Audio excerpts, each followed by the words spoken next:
Welcome back, guys. Another day down here in Oklahoma, another day on the Blazer. As you can see here, we got her pulled inside. I'm gonna go ahead and get the body pulled off it so I can get down to that chassis again, do some work. Today's a pretty big day though. We've been waiting on this day for quite some time. Been kind of keeping busy with just some chassis work, some steering stuff like that. The big thing we've been waiting on, we finally got in the mail the other day. Finally got our rear end in. Got a fabricated Ford 9-inch from Moser. Cute little guy, isn't it? Gonna get this thing shoved in there and get them four-link brackets welded up to it and have us a rear end in this thing. So gonna try to get the rear end mounted. It's kind of gonna be a short week this weekend. Spend a little time down at 187, so don't have my normal time I usually do for this thing. But that's the plan. Gonna try to get this rear end in it and make it a roller.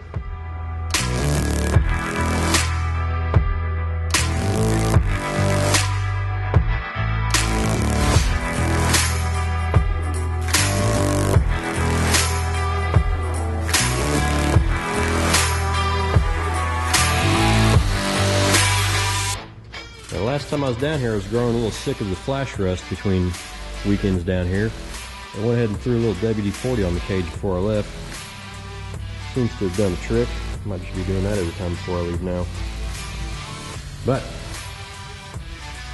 matter at hand this weekend, rear end.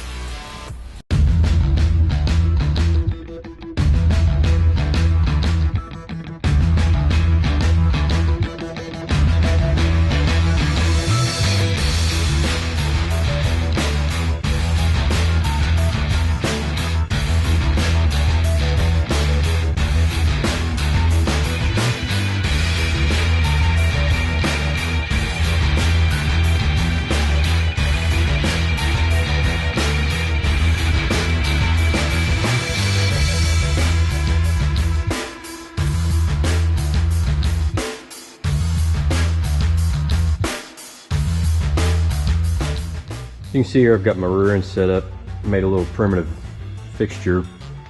Got my spacing on the tabs, an 1.5 inch spacing plus a couple thousandths washers in there for the heims. Got my overall set with these pieces of all thread, keep everything 21.5 inches apart, keep everything square, proper spacing. Got my pinion angle set. At this point, just have to tack it up and double check everything.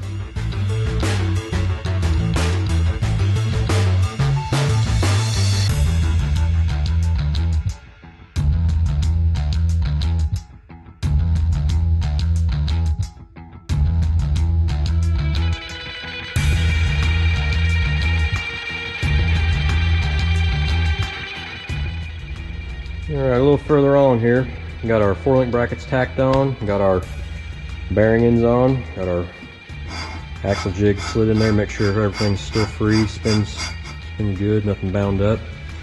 Went ahead and bent up some gusset tubes here. I left these holes in the brackets to pass a tube through. I wasn't sure if I was going to be able to do one tube straight across or not. I could, but the drain plug in here, you wouldn't be able to get to it with a straight tube, so bent up these two little tubes. Gonna tack them in now and probably try to set this thing under the Blazer pretty soon, see what this thing looks like with some wheels and tires bolted to it.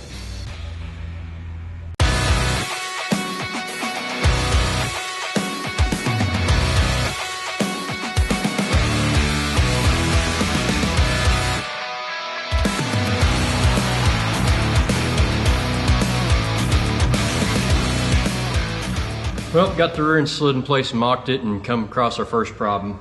It's probably why they call it building hot rods and not just assembling hot rods. You can see here, I went to go pick it up and our pumpkin hits this little cross tube I got welded in there. I had second thoughts about putting that in there to begin with. I was going to try to make that like our sway bar tube. I even thought about making some tabs that had it bolt in later. Just for whatever reason that day, I guess I was feeling froggy and decided to throw some more tubing in there. But it hits, we're about 1 inch from laid out. So I'll go in there and chop that out, probably take that X above it out just for now.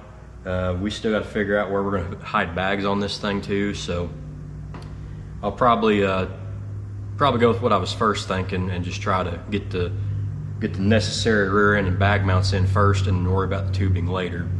So that's a small little setback, but nothing too major we can't take care of.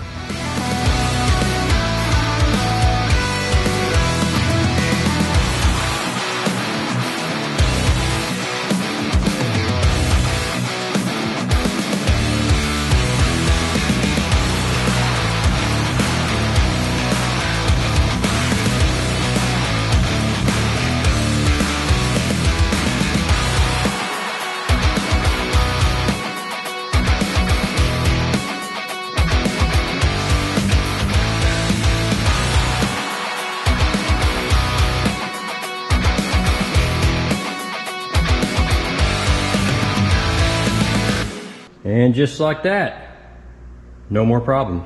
I won't tell if you won't. I got one little nick in the tube over there I'll weld up, but other than that, came out pretty smooth and forward from here.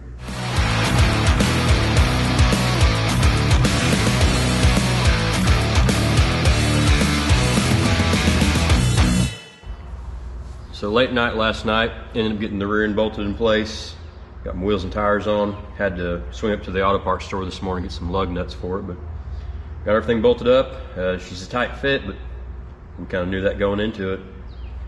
Now that I got this rear end in here, these bags seem a lot more difficult to figure out now. Just space, man, we have none of it. You got to figure at some point we're going to box in this entire area right here with a fuel cell.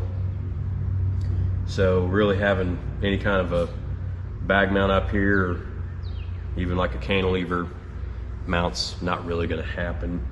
Like I said, it'll be difficult, but I mean that's what half the fun is on these things, is figuring stuff out that I don't want to say anyone else hasn't done, but it's definitely not done very commonly. So it's getting late in the day. I probably got to head back home, so I'm going to go ahead and set the body back on this thing, double check my track width, make sure we're not going to crowd the quarters any, and like I said, that'll be it for this time. So like always, be sure to like, subscribe, hell, comment down below. Tell me how I'm doing. Tell me if this thing's cool. Tell me if it sucks. Tell me if you want to see Jake or not. Maybe give him enough crap online, maybe he'll show up for one of these things. So I'd like to thank all the sponsors. Got to thank X-Power Racing Engines. Got to thank Last Resort Show.